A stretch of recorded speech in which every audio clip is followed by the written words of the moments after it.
La historia de Pablo Milanés tiene tela por donde cortar para llenar una enciclopedia de sentimientos encontrados. No te hagas el que no sabe, que aquí todos contamos las costillas del sistema y sabemos bien que Pablito fue el alma herida de una nación que intentaron colectivizar a base de latigazos y consignas huecas. Vamos a hablar claro, de tú a tú, sobre cómo ese guajiro de Bayamo se convirtió en el bardo de una esperanza que terminó oliendo a podrido en los pasillos de Punto Cero. Pablo no nació con la cuchara de plata en la boca como otros que hoy se dicen revolucionarios desde sus mansiones con aire acondicionado y escolta privada. Él fue un muchacho con una sensibilidad que le desbordaba el pecho, una voz de oro que no encajaba en los moldes cuadrados que Fidel Castro quería imponer a punta de pistola. Desde sus inicios, Pablo sintió que la música era un espacio de libertad, pero pronto se dio cuenta de que en Cuba la única libertad permitida era la de aplaudir al caballo. La dictadura vio en él un diamante en bruto, pero antes de pulirlo, intentaron quebrarlo para que supiera quién era el que realmente mandaba en la isla. Esa es la tragedia de Pablo, ser un genio atrapado en la telaraña de un narcisista que usaba a los artistas como papel de envoltorio para su propaganda barata. No te pierdas ni un detalle, porque esto que te voy a soltar es la crónica de un despertar que le costó la paz pero le devolvió la dignidad ante su pueblo. El primer gran pecado de la dictadura contra Pablo fue mandarlo a la SUMAP, esos campos de concentración disfrazados de granjas donde querían rectificar a los que no eran suficientemente machos o sumisos. Fidel Castro, en su paranoia de purificar la sociedad, encerró a Pablito a picar caña bajo el sol, tratándolo como a un delincuente por el solo hecho de ser un artista con criterio propio. Allí, entre el polvo y los maltratos de los sargentos, Pablo conoció la verdadera cara de la represión verde olivo mientras el mundo afuera creía que Cuba era un paraíso de igualdad. Fue una humillación que le marcó el alma para siempre, una herida que ni todas las canciones de amor posteriores pudieron cerrar del todo porque el miedo se le quedó pegado a los huesos. Sin embargo, la cúpula, viendo que Pablo era demasiado talentoso para dejarlo morir en un surco, decidió rescatarlo para usar su voz como un arma de seducción masiva. Lo sacaron del campo de concentración y lo pusieron en un pedestal, dándole migajas de privilegio para que cantara las glorias de un sistema que lo había encadenado. Pablo aceptó el trato, quizás por instinto de supervivencia o porque todavía guardaba una pizca de fe en que aquello era un error de juventud del proceso. Fue el inicio de una relación tóxica donde él ponía el corazón y los Castro ponían el guión de lo que se podía y no se podía decir. El pueblo cubano lo adoptó como su voz, sin saber que esa voz estaba siendo monitoreada por los oídos más oscuros de la seguridad del Estado en cada ensayo. La consolidación de la nueva trova fue el invento más brillante de Fidel para engañar a la izquierda internacional, y Pablo fue el protagonista principal de ese teatro de sombras chinas. Junto a Silvio, se convirtió en el embajador de una utopía que por dentro estaba llena de chivatos, escasez y una vigilancia que no dejaba respirar ni a las musas. Pablo cantaba a la libertad de otros pueblos mientras el suyo perdía el derecho a elegir hasta el color de la camisa que se ponía para ir a trabajar. La cúpula lo paseaba por el mundo como un trofeo, mostrando que en Cuba los artistas eran felices, mientras en La Habana se censuraba cualquier acorde que no sonara a marcha militar. Fidel lo recibía con esa sonrisa de lobo disfrazado de abuelo, dándole palmaditas en el hombro para recordarle que su fama dependía de su lealtad absoluta al partido único. Pero Pablo no era un hombre de piedra, y el dolor de ver a sus amigos irse al exilio o caer en desgracia empezó a pesarle más que los aplausos en el extranjero. Cada vez que regresaba de una gira, encontraba una Cuba más gris, más hambrienta y más llena de miedos que se susurraban en las esquinas para que no los oyeran los del CDR. Fue entonces cuando la duda empezó a carcomerle la conciencia, dándose cuenta de que sus himnos estaban siendo usados para tapar el ruido de las prisiones y el llanto de las familias divididas. A medida que pasaban los años, el distanciamiento de Pablo con la figura del máximo líder se hizo evidente en los silencios prolongados y en las letras que ya no hablaban de fusiles sino de soledades. Fidel, que no soportaba que nadie le robara el protagonismo, empezó a mirar a Pablo con la frialdad de quien vigila a un traidor en potencia que conoce demasiados secretos de alcoba. La cúpula castrista, esos generales que se creen dueños de la moral, empezaron a filtrar chismes para manchar la imagen de Pablito, tratando de restarle importancia a su influencia cultural. Pablo, por su parte, se refugió en su fundación, tratando de crear un espacio de arte independiente que fue rápidamente asfixiado por el pulpo del Ministerio de Cultura. Él quería devolverle algo al pueblo, algo que no estuviera contaminado por la ideología barata que se enseñaba en las escuelas, pero en Cuba nada se mueve sin el permiso del partido. Esa frustración lo llevó a ser cada vez más crítico en sus declaraciones, hablando de la necesidad de cambios que en Punto Cero se consideraban una herejía imperdonable. La tensión era tal que sus conciertos empezaron a ser vigilados por agentes de civil que anotaban quién aplaudía demasiado fuerte cuando Pablo hablaba de libertad. Fue el fin de la luna de miel y el comienzo de una guerra fría entre el bardo más querido y la tiranía más vieja del continente. El momento en que Pablo Milanés decidió romper el silencio y apoyar a las damas de blanco fue como un terremoto que sacudió los cimientos de la propaganda oficial en todo el mundo. Ver al autor de Yolanda solidarizarse con las mujeres que caminaban con gladiolos pidiendo la libertad de sus esposos presos fue una bofetada que Fidel nunca pudo digerir. La reacción de la dictadura fue inmediata, lo llamaron desagradecido, mercenario y traidor, usando los mismos medios que antes lo ensalzaban para intentar destruirlo moralmente. Silvio, su eterno compañero de ruta, se puso del lado del poder, marcando una brecha ideológica que dolió a todos los cubanos que crecieron escuchándolos a dúo. Pablo no se achicó ante las amenazas y siguió diciendo que la revolución había fallado, que el hambre no se podía justificar con poesía y que el pueblo merecía democracia. Ese valor civil le devolvió la conexión con la juventud cubana, que ya no veía en él a un dinosaurio oficialista, sino a un hombre digno que sabía pedir perdón por sus errores. La cúpula lo aisló, prohibiendo sus canciones en las emisoras de provincia y tratando de que su nombre cayera en el baúl del olvido, pero el pueblo lo llevaba grabado en el ADN. Pablito se dio cuenta de que su lealtad no era con un hombre ni con un partido, sino con la verdad que veía en los ojos de los cubanos que hacían cola por un pedazo de pan. El exilio de Pablo en sus últimos años de vida no fue una elección por lujo, fue una huida necesaria para poder sobrevivir a la enfermedad y a la asfixia política de la isla. En España encontró el aire que le faltaba en La Habana, pero nunca dejó de mirar hacia el horizonte con la esperanza de ver una Cuba libre antes de cerrar los ojos. Desde el exterior, su voz se volvió un trueno que denunciaba la represión del 11 de julio, pidiendo justicia para los muchachos que fueron encarcelados por gritar lo que él cantaba. La dictadura, en su infinita bajeza, trató de ignorar sus palabras, pero el mundo ya escuchaba a un Pablo que no tenía nada que perder porque ya lo había entregado todo. Fue triste verlo morir lejos de su Bayamo, lejos de sus calles y de ese sol que tanto inspiró su música, víctima de un sistema que expulsa a sus mejores hijos. Los Castro no le perdonaron que fuera un hombre libre hasta el final, y por eso intentaron ningunear su partida con notas oficiales que daban asco por su falta de humanidad. Pablo murió en Madrid, pero su corazón se quedó latiendo en el malecón, recordándonos que no hay exilio que pueda borrar la cubanía cuando se lleva con orgullo. Su entierro fue una manifestación de amor que la cúpula nunca podrá comprar ni con todos los dólares que le roban al pueblo en las tiendas MLC. La relación de Pablo con el castrismo terminó siendo el ejemplo perfecto de cómo una dictadura puede corromper un sueño pero no puede matar la esencia de un artista verdadero. Él pasó de ser la banda sonora de la utopía a ser el cronista del desengaño, y en ese camino nos llevó a todos los cubanos de la mano. Fidel Castro murió creyendo que había ganado la partida, pero la historia recordará a Pablo como el hombre que tuvo la decencia de bajarse del carro de la opresión.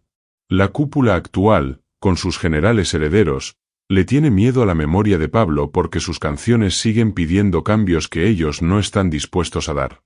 Pablito nos enseñó que se puede estar equivocado y que lo importante es tener el coraje de rectificar frente al mundo y frente a uno mismo.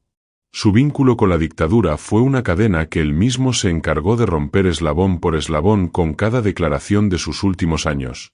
Hoy, cuando el cubano de a pie se siente solo y sin luz, pone una canción de Pablo y siente que hay alguien que entiende su dolor y su frustración.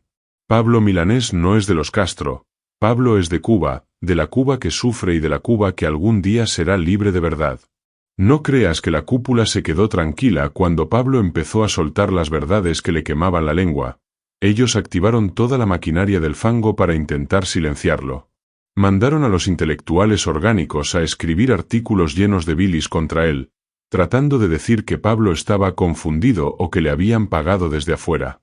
Pero a Pablito no lo podía comprar nadie porque él ya conocía todos los lujos que el sistema le había ofrecido y los había rechazado por seguir su conciencia. Fidel, desde su retiro de cenizas, debió sentir una rabia inmensa al ver que su creación cultural más exitosa se le revelaba con tanta elegancia y firmeza. La dictadura intentó borrar su paso por la SUMAP de los libros de historia, pero Pablo se encargó de recordarlo en cada entrevista para que las nuevas generaciones supieran de qué madera estaba hecho el régimen. Él fue el puente que unió la queja del exilio con la desesperanza del cubano de adentro, creando un lenguaje común de resistencia cultural. Sus canciones de amor se transformaron en cantos de libertad, porque no hay amor verdadero en un país donde te meten preso por pensar diferente a un general. Pablito se volvió peligroso para el PCC porque su música llegaba a donde los discursos de Díaz-Canel solo provocan bostezos y burlas. Al final, la dictadura se quedó con el poder y las armas, pero Pablo se quedó con la banda sonora de la futura democracia cubana. Vinculemos esto con el sentimiento del cubano que hoy se va por la frontera o por el mar, buscando lo mismo que Pablo buscó al final, un poco de paz y de verdad. Pablo Milanés representa a ese cubano que lo dio todo por un ideal y terminó dándose cuenta de que lo habían estafado con un billete falso de justicia social. Su relación con Fidel fue la de un hijo que descubre que su padre es un monstruo y decide que no quiere parecerse a él ni un minuto más. La cúpula castrista sigue ahí, aferrada al botín, pero ya no tienen a nadie que les cante con la pureza y el sentimiento que tenía Pablito en sus mejores años. Ellos se han quedado con los reggaetoneros de alquiler y con los poetas de pacotilla que solo escriben para la Gaceta Oficial a cambio de un cartón de huevos. Pablo se llevó la elegancia de la trova al exilio, dejando la dictadura en un desierto cultural donde solo crece la mala hierba del oportunismo. Cada vez que prohibían a Pablo en una radio, le daban una medalla de honor en el corazón de la gente que lo escuchaba a escondidas en sus casas. La historia de Pablo es la historia de nuestra redención como pueblo, de nuestra capacidad de abrir los ojos aunque la luz nos ciegue de repente después de tanta oscuridad. Imagínate tú, Asere, la soledad de esos generales cuando se dan cuenta de que ni con todo su G2 pudieron evitar que Pablo muriera siendo un hombre libre y respetado. Fidel Castro se creía el dueño de las almas, pero Pablo le demostró que el talento no tiene dueño y que la decencia no se negocia en una oficina del Comité Central. El exilio de Pablo fue un grito de auxilio para una Cuba que se está vaciando de su gente más valiosa por culpa de una terquedad ideológica que ya no tiene sentido. Él fue capaz de abrazar al cubano de Miami y al de La Habana Vieja, rompiendo esa barrera de odio que la dictadura alimentó durante décadas para dividirnos. Pablito entendió que la patria no es un partido político ni un uniforme verde olivo, la patria es la música, el recuerdo y el deseo de justicia para todos. Su relación con la cúpula fue un error de juventud que pagó con creces con la amargura de sus últimos días, pero su legado es una victoria sobre el olvido. No hay dictador que pueda sobrevivir a una canción que el pueblo ha hecho suya, y las canciones de Pablo son ahora la bandera de los que no tienen bandera oficial. Pablo Milanés murió libre porque tuvo el valor de dejar de ser el héroe de cartón que Fidel quería y se convirtió en el hombre de carne y hueso que Cuba necesitaba. La dictadura intentó montar un circo mediático cuando Pablo murió, pero el pueblo les dio la espalda porque sabía que ese luto era de mentira, puro teatro para las cámaras. Los mismos que le negaron medicinas y que le cerraron los teatros querían ahora ponerse la medalla de su legado artístico en un acto de hipocresía suprema. Pero el cubano tiene memoria, Asere, y recuerda perfectamente cómo trataron a Pablo cuando él decidió ponerse del lado de los oprimidos y de los golpeados. El exilio lo acogió con los brazos abiertos, reconociendo en él al arrepentido que vuelve a casa con la verdad por delante y el alma limpia de consignas. Pablo Milanés fue el bardo que nos enseñó que se puede cantar al amor mientras se denuncia al tirano, sin perder la afinación ni la elegancia del verso. Su vínculo con los Castro fue su cadena, pero su música fue la lima que la cortó para siempre ante los ojos de la historia universal. Hoy, en Punto Cero, deben estar revisando sus discos con miedo, tratando de encontrar mensajes ocultos en canciones que ahora suenan a profecía del fin de una era. Pablito se fue, pero nos dejó la tarea de seguir cantando por la libertad hasta que el último preso político salga de las mazmorras de la dictadura. La influencia de Pablo en el exilio fue vital para demostrar que la cultura cubana es una sola, que no importa de qué lado del charco estés si amas a tu tierra de verdad. Él se convirtió en el punto de encuentro de varias generaciones de cubanos que, a pesar de las diferencias, encontraban en su voz un lugar seguro para llorar y para soñar. La cúpula castrista odia esa unión, porque ellos viven de la división y del enfrentamiento entre hermanos para mantenerse en el trono de sus privilegios. Pablo rompió ese esquema, demostrando que un exrevolucionario puede ser el mejor aliado de la libertad si tiene la humildad de reconocer el desastre. Su relación con Fidel fue una sombra que él mismo se encargó de disipar con la luz de sus últimas actuaciones y declaraciones valientes desde Madrid. No hay nada que le duela más a un dictador que ver cómo su mejor embajador se convierte en su crítico más feroz y respetado por la comunidad internacional. Pablo Milanés dejó de ser el músico de la revolución para ser el músico de la nación cubana, esa que está por encima de cualquier ideología pasajera y asesina. Para ir cerrando esta descarga, caballero, te digo que Pablo es el ejemplo de que la verdad siempre triunfa sobre la propaganda, tarde o temprano, con música o con silencio. La dictadura de los Castro intentó domesticar su genio, pero Pablo resultó ser un potro salvaje que al final galopó hacia la libertad del pensamiento y del exilio. Su historia con Fidel es una advertencia para todos los artistas. El poder te usa, te exprime y luego te desecha si no te doblas a sus caprichos dictatoriales. Pero Pablo tuvo la última palabra, y esa palabra fue libertad, una palabra que suena más fuerte que cualquier discurso de 3 horas en la plaza. Hoy Cuba llora a Pablo, pero también lo celebra como el hombre que recuperó su voz después de haberla prestado a una causa que resultó ser una estafa. No dejes que te cuenten el cuento de que Pablo murió siendo fiel al partido, porque Pablo murió siendo fiel a su gente y a su conciencia de hombre libre. Pablito es nuestro, de los que queremos una Cuba distinta, una Cuba donde la música no tenga que pedir permiso para sonar en cada esquina.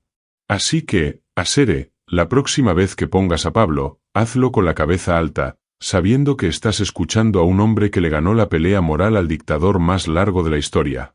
La cúpula se quedará con las casas de protocolo y los dólares robados, pero nosotros nos quedamos con el alma de Pablito y con su ejemplo de redención.